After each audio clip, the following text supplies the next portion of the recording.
presidential campaigns to rap beefs, from trolls to wild interactions, from memes to straight up depression. This is the chaos artists get addicted to. They think it fuels their art. They mistake emotional destruction for inspiration and violence for depth. Young artists put themselves in the same situations trying to copy the greats. It doesn't work because chaotic artists don't start out chaotic. Through the trials of becoming great or even average at creativity, something shifts. Our emotions start to dry up and we run out of fuel for our art. And because we need more fuel, that experimentation with emotion starts bleeding into our lives. We push boundaries in our work, then start pushing them everywhere else. Beneath the professionalism and modesty, something darker is underneath. These top artists aren't fundamentally different from us, but they've learned one great lesson we haven't: how to distort their emotions into actions for more creative fuel. They convince themselves that their breakdowns will lead to something new. Introducing new pain into their lives becomes an art. They experiment with their emotions and lifestyles in the public eye to come up with new wisdom and insights they couldn't get otherwise. They genuinely believe each breakdown will unlock something new, and sometimes it does, but the cost is expensive and the returns are diminishing.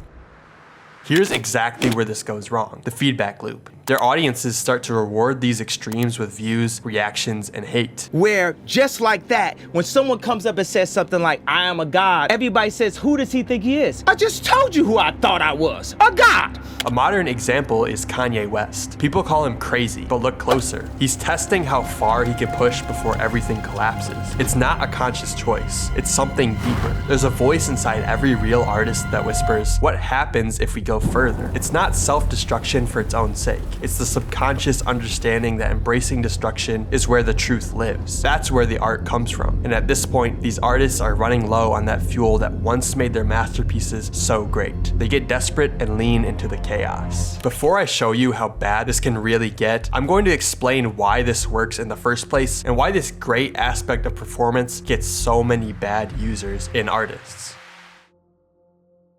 The best artists don't just see their art as art. They begin to see almost everything they do as an extension of it. At this point, obviously, I'm a slave to my passion. I'm a slave to my mission. For him, there's no separation between Kanye West the person and Kanye West the artist. They're the same entity. This fusion can destroy you if you're not careful. And when your identity and your art merge, every failure begins to feel way heavier. Every criticism attacks your soul, not just your work, and you end up needing way more strength just to create the work you love. Some artists figure this out early and actively create a character to keep themselves sane. They built characters to house the chaos so their real selves could stay protected. As part of my mastering of the art of fame, part of it is getting people to pay attention to what you want them to pay attention to and not pay attention to the things you don't want them to pay attention to. The character stylizes flaws and absorbs the hits when things go wrong. No, I guess that's my problem. No, but let's deal with your problem. If you deal with my problem, I might not be able to do these things again, you see. The person behind the mask survives. The question artists have to ask themselves isn't which approach is better, building a mask or embracing yourself. It's more about understanding if you can survive without that separation or not. But before any artist faces that choice, they have to survive something else first: success itself. When you're starting out, the only thing that matters is your craft. You're in your room, making things, getting better, having fun. The world is simple. Then a little bit of success hits and things change. Your art becomes a part of you. And if your art is about embracing chaos, your life starts to become the same. Suddenly, you're managing public perception, audience expectations, branding, and through all of it, you're forced to confront who you actually are and what your flaws reveal about yourself. Art becomes not just a mission for art's sake, but a way to discover yourself, to improve yourself, and you have no choice. Now you're learning skills you never thought you'd need, not for the art, but for your own survival. Because art increases your sensitivity, you now have to learn how to observe your emotions instead of drowning in them, how to turn your flaws into your edge, how to work through the parts of yourself you hate and eventually realize those are actually what make you interesting and stand out. No one prepares you for this, and no one really talks about it. So what happens to the artists who make it through this journey? Eventually, some of these artists work through this and make it to the spotlight, but they get there through two very different paths. Path 1, artists who genuinely worked through their darkness and overcame it. They faced it, let it express itself, and came out the other side making new art. They inject chaos strategically for creative fuel, but they're not drowning in it. They control the narrative instead of being controlled by it. Everybody wants to see the decay of the superstar. Do you think people want to see your decay? What? Of course they do. They want to see me fail. They want to see me fall on stage. I was able to leave such a massive amount of insecurities behind me by getting rid of that name in a way. Path 2, artists who have no choice but to weaponize what's already there. Their chaos isn't a choice, it's their reality. They learn to channel it into their work because survival demands it. And because we can't always tell the difference between someone choosing chaos and someone actually trapped in it, we celebrate both. And this is where the confusion comes in. All the results look the same. We see brilliant, chaotic art and assume everyone took the same path. They didn't. Young artists need to study great artists. It's inevitable. But we should still take what they've done with their personalities just as inspiration. And ultimately, it's up to you to decide what you keep or throw away, what you use or don't use. Make what you have work for you. Don't destroy yourself trying to become someone else's idea of an artist.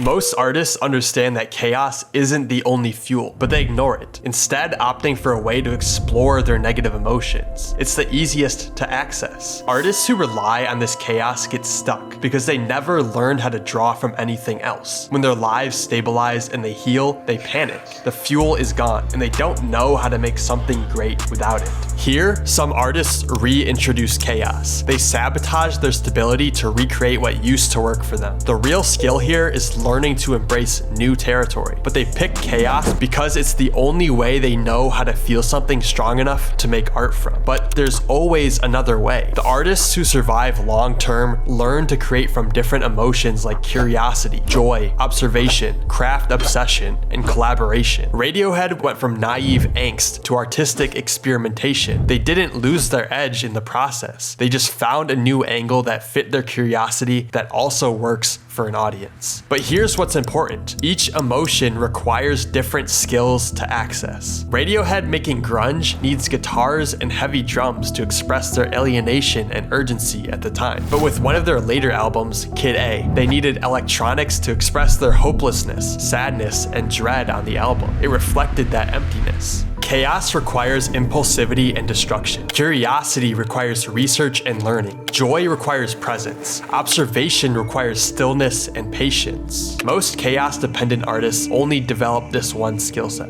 When chaos isn't available or when their emotions change, they're stuck. This is where taste becomes critical. Exposing yourself to many different mediums and genres of music and art will naturally influence you to build new skills. If you only consume one type of art, one aesthetic or emotion, you'll only know how to create from that space. It's fine if you never change, but many artists are constantly evolving, especially those at the top. To match this speed, you need many skills to catch up. A limited taste limits your range. Artists with diverse tastes and experience have more emotional tools to pull from. They see how other artists express themselves through their art. They learn their techniques and combine them for different emotions. The artists who survive get curious. They watch different films, listen to different genres, both chaotic and peaceful. They study the skills each emotion demands, building a skill set that reflects who they actually are as people, not just who they were at their peak. Artists don't just change their appearance for attention. They change because they changed themselves. They evolved because their emotional fuel changed. They need to explore a new range, and they had no choice but to follow it. I don't exist, so